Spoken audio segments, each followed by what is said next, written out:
लड़का बनी बहू।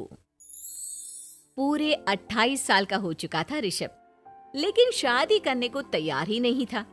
माँ बाप पूरी तरह से परेशान हो चुके थे। जब भी किसी लड़की का रिश्ता ऋषभ के लिए लेकर आते तो वो शादी करने से साफ मना कर देता, चाहे लड़की कितनी भी सुंदर, कितनी भी अच्छी क्यों ना हो। ऋषभ के माँ बाप को इसकी वजह समझ में नहीं आ रही थी। अरे ऋषभ बेटा, अच्छी खासी नौकरी लग गई है, दिखता भी इतना अच्छा है, आखिर बात क्या है, तुझे शादी क्यों नहीं करनी? देख, तू हमारा इकलौता बेटा है। अगर तू शादी नहीं करेगा तो कैसे काम चलेगा? लेकिन मैं शादी करना ही नहीं चाहता। मुझे कोई लड़की पसंद नहीं आती। अरे बेटा, अगर कोई लड़की तुझे पसंद हो तो उससे शादी कर ले, हमें कोई ऐतराज नहीं है। हाँ ऋषभ बेटा, अब देख, तेरी माँ से भी काम नहीं होता। घर में एक बहू आ जाएगी तो कम से कम घर का माहौल भी अच्छा होगा और तेरी माँ को मदद भी मिल जाएगी। लेकिन मम्मी पापा कहा ना, मुझे लड़कियां पसंद ही नहीं आती। अरे लड़कियां पसंद नहीं आती तो क्या लड़का पसंद आता है? वो तो वक्त आने पर ही पता चलेगा। ऋषभ की बात सुनकर उसके माँ और पापा का सर चकरा जाता है। कुछ दिनों के लिए ऋषभ अपने ऑफिस के काम से शहर से बाहर जाता है और जब लौट कर आता है तो सामने का नजारा देखकर उसके माँ पापा बेहोश होते होते रह जाते हैं।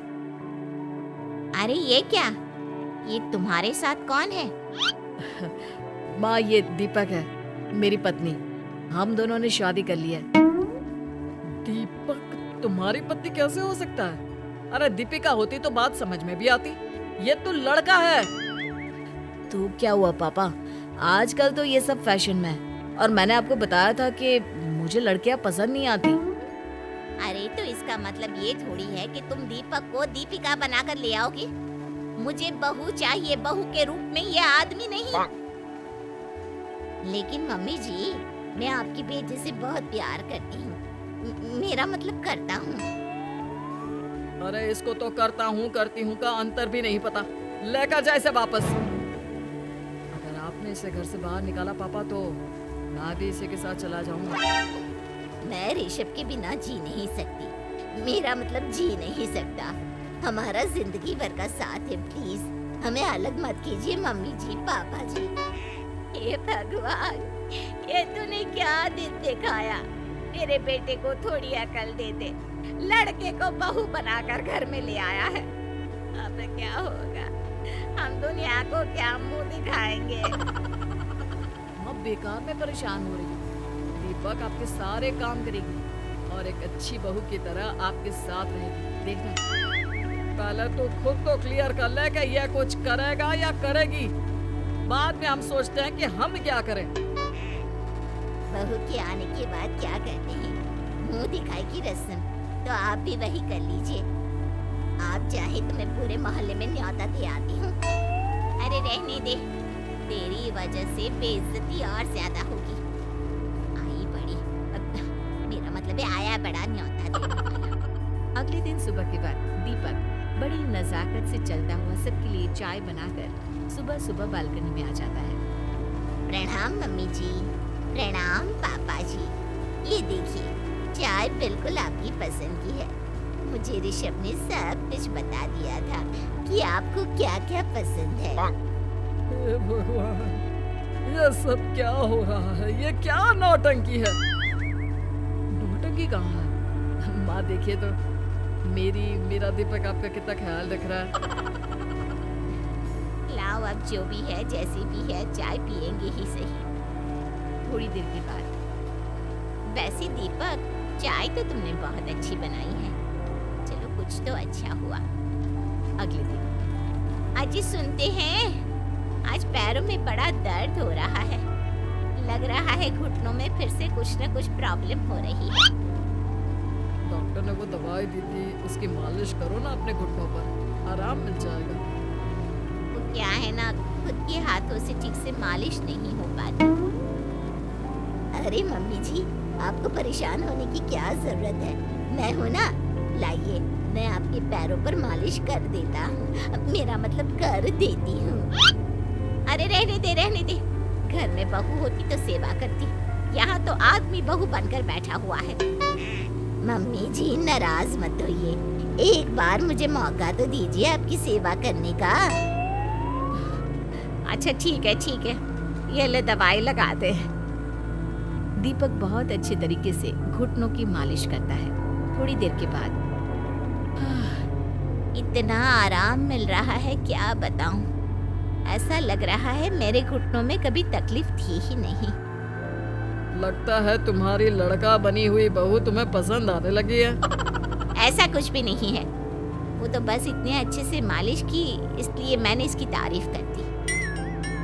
मम्मी जी पापा जी आपस में लड़ाई नहीं करते। अच्छा आप ये बताइए शाम के खाने में क्या खाएंगे? पनीर दाल मखनी पुलाव कुछ भी स्पेशल बता दीजिए। अरे भाई ये सारी चीजें मुझे तो खाने में बहुत ही पसंद है। तुम क्या कोई औरत हो जो पनीर दाल मखनी बनाओगी?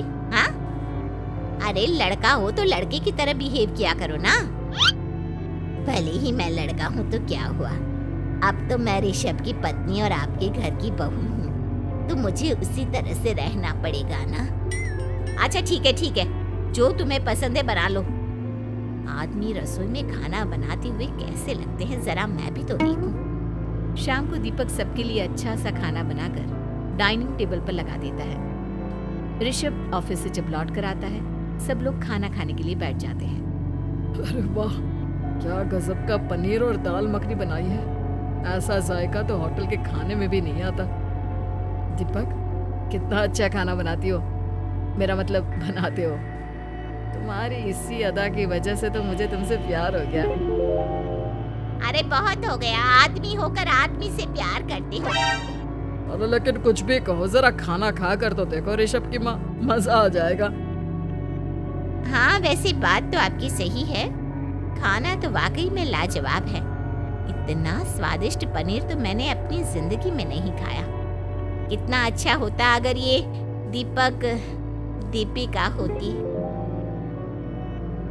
और फिर अगली सुबह कुछ ऐसा होता है जिसे देखकर ऋषभ के माँ और पापा ना केवल खुश होते हैं बल्कि हैरानी से उनकी आंखें फटी की फटी रह जाती हैं। उन्होंने जो नजारा अपनी आंखों के सामने देखा उसे देखकर उन्हें अपने आप पर भरोसा नहीं हुआ। सुबह का वक्त था, सब लोग बालकनी में बैठकर सुबह की चाय का इंतजार कर रहे थे। तभी रसोई में से एक बहुत ही खूबसूरत लड़की जिसके लंबे लंबे बाल थे और जिसने साड़ी पहनी हुई थी, हाथ में चाय की ट्रे लेकर वहां आती है। अरे ये कौन है? रातों रात हमारा लड़का बहू लड़की बहू बन गया क्या? मुझे लगता है कोई सपना देख रहा है। इतनी सुंदर बहू तो हमने सपने में भी नहीं देखी। देखा माँ, जादू हो गया जादू। अरे लेकिन ये है कौन? तुम्हारा वो आदमी वाला पत्नी कहाँ चला गया? आपने मुझे पहचाना नहीं? मैं दीपक नहीं दीपिका हूँ। इतने दिन से लड़के के कपड़े पहनकर आपके घर में आपकी बहू बनी हुई थी। माँ ये दीपक नहीं, दरअसल ये दीपिका थी, लेकिन इसे लड़कों की तरह रहने का शौक था और इसे लड़की की तरह रहना मंजूर नहीं था, इसलिए मैं इसे लड़के के रूप में आपकी बहू बनाकर यहाँ ले आया। तो फिर अचानक ये उसका हृदय परिवर्तन और रूप परिवर्तन कैसे हो गया? वो क्या है ना, मुझे बाद में एहसास हुआ कि आप लोग इस बात को लेकर बहुत दुखी हैं कि आपकी बेटी ने एक लड़के के साथ शादी की है, इसलिए मैं अपने असली रूप में वापस आ गई। हमने कोई पुण्य कर्म किए होंगे जो तुम्हारे जैसा, मेरा मतलब तुम्हारे जैसी बहू मिली, इतनी खूबसूरत और इतना ख्याल रखने वाली। भला हो भगवान का कि हमें लड़की बहू मिली है, लड़का बहू नहीं।